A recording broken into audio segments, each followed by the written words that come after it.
Tayong lahat ay naglalakbay lang sa buhay na ito, papauwi sa tunay nating tahanan, sa bahay ng ating Ama sa langit.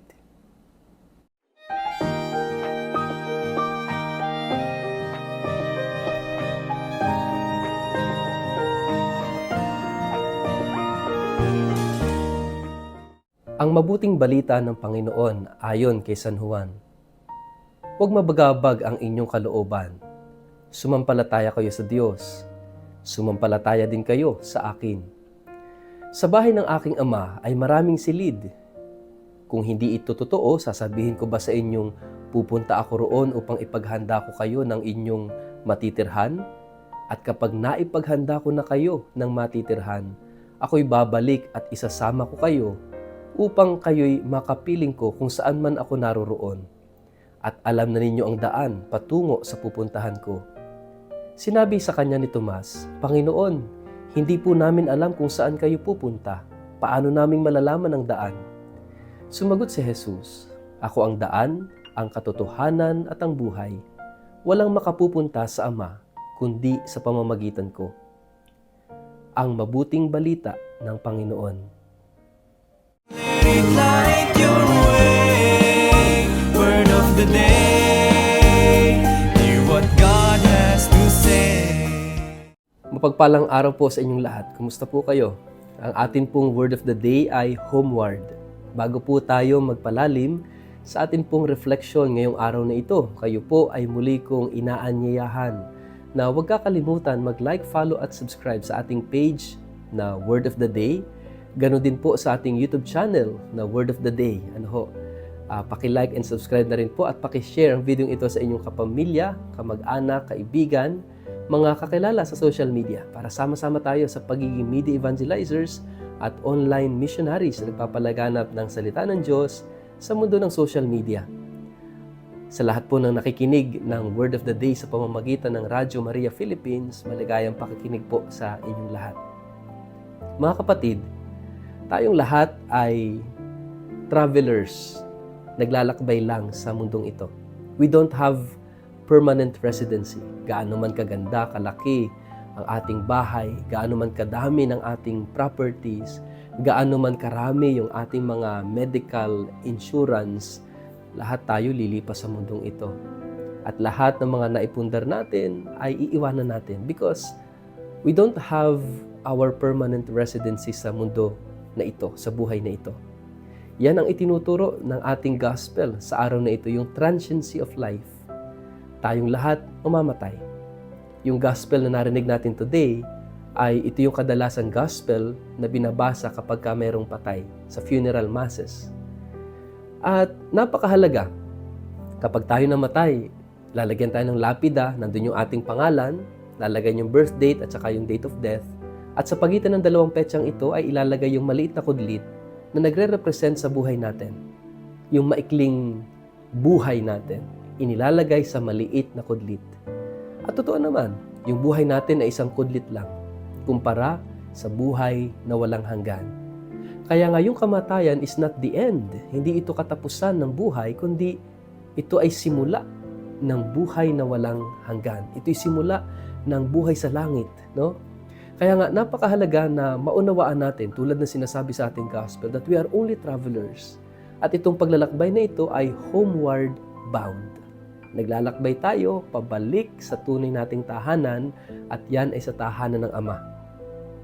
Inihalin tulad ni Jesus ang langit, ang buhay na walang hanggan sa isang tahanan. Tahanan ng Ama at sabi niya, sa bahay ng aking Ama, maraming silid. Ibig sabihin nito, ang bawat isa sa atin ay mayroong lugar sa langit. It is a way of saying you are welcome in the Father's house. Meron kang lugar.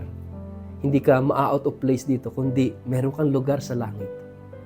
Kaya nga napakahalaga na tayo ay nagsusumikap. Buhay pa lang tayo dito sa mundong ito ay pinapangarap na natin, pinaplano na natin ang ating pag-uwi sa bahay ng Ama. It's a homeward bound journey. Kaya nga, ibig sabihin, yung maikling kudlit na ito, dahil maikli lang ang buhay natin sa mundong ito, lagyan natin ng kalidad. Paano? Lagyan ng pagmamahal. Lagyan natin ng kabutihan, puspusin ng kabutihan at kaayusan yung buhay natin Huwag nating sayangin yung maikling buhay sa pag-iipon ng galit at sama ng loob sa puso. Huwag nating sayangin yung buhay natin sa hindi pagpapatawad. Huwag nating sayangin yung buhay natin sa pag-iisip na maghiganti sa kapwa o kaya naman ay sa pagpaplano sa paggawa ng hindi magaganda ng mga iligal at masasamang gawain. Sayang yung buhay, maikli lang yung buhay natin. Gugulin natin ito sa tama, mabuti, maayos. Puspusin ito ng pagmamahal.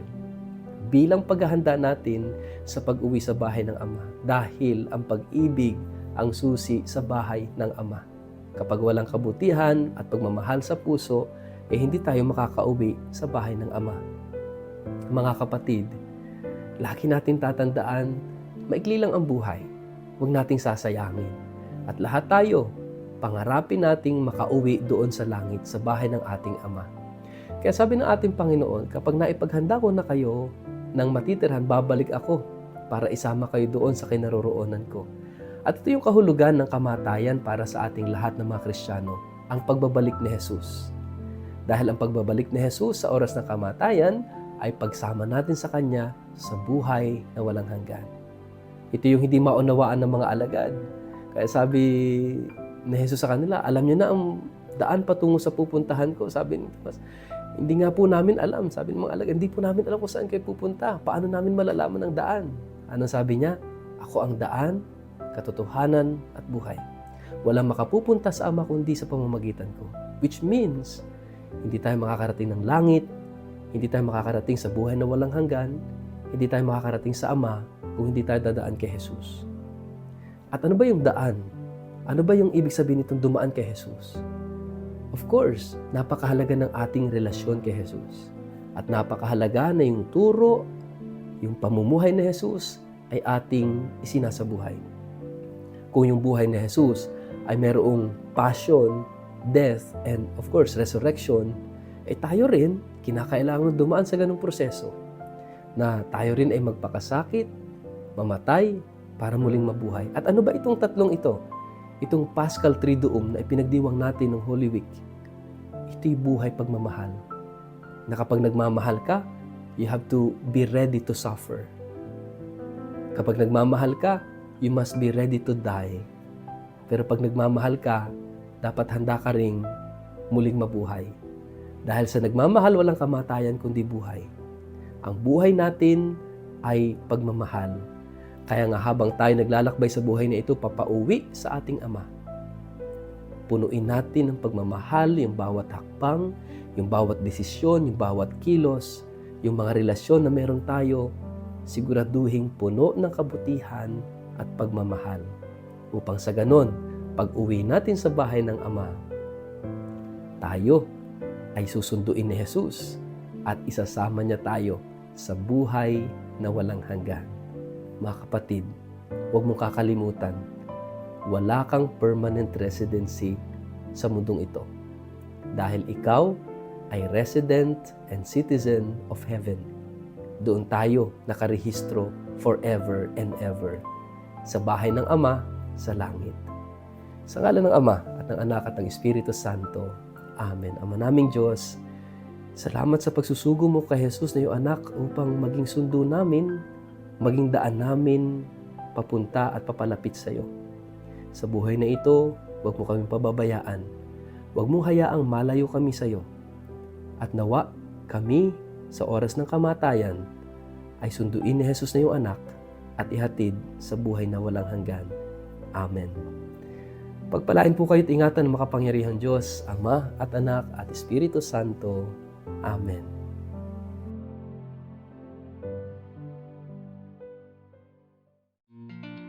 Sa lahat po ng aking mga followers sa Word of the Day, ang ating simbahan ay magdiriwang ng taon ng Hubileo sa susunod na taon na tatawaging Jubilee of Hope. Bilang paghahanda po dito, ako po ay nagtakda ng isang espesyal na pilgrimage sa taong ito sa ika-11 hanggang ika-25 ng Oktubre.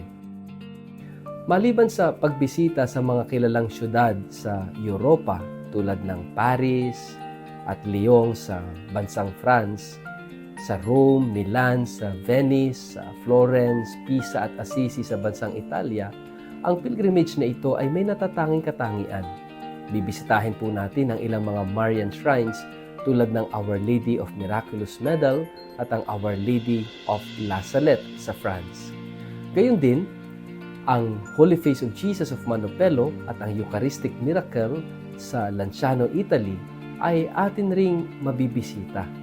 Hindi lang po iyon, magkakaroon din po tayo ng pagkakataong makita ang mga incorrupt bodies ng mga santo tulad ni na Saint Padre Pio, Saint Catherine Labouré, Saint Vincent de Paul, Saint Bernadette Soubirous, Saint John Vianney, Saint John Bosco, Saint Clare of Assisi, Saint Lucy, at marami pang iba.